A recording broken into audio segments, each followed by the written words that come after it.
Pregnancy ടൈമിൽ മെയിനായിട്ട് ലേഡീസിന് രാവിലെ മോർണിംഗ് സിക്നസ് ആണ് ഉണ്ടാവുക. അതായത് വൊമിറ്റിംഗ് ടെൻഡൻസി ഉണ്ടാവും.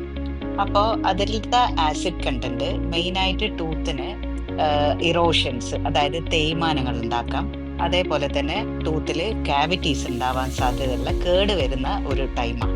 അത് മാത്രവുമല്ല, ഈ സമയത്താണ് ഹോർമോണൽ ചേഞ്ചസ് ബോഡിയിൽ വളരെയധികം നടക്കുന്നത്. അപ്പം മോണരോഗവും വരാൻ സാധ്യത കൂടുതലായിട്ടിരിക്കുന്ന ടൈമാണിത്.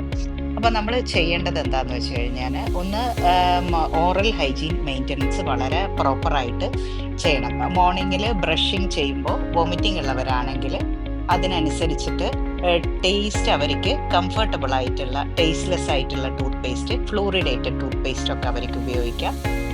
ഫ്ലോസിങ് ശ്രദ്ധിക്കാം. മൗത്ത് വാഷസ് പോസിബിൾ ആണെങ്കിൽ ഉപയോഗിക്കാം.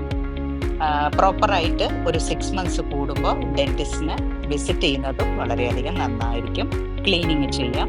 മോണരോഗങ്ങൾ കൂടുതലായിട്ടുള്ള സമയമായതുകൊണ്ട് 6 മാസം കൂടുമ്പോൾ ക്ലീൻ ചെയ്യുന്നതും നന്നാവും.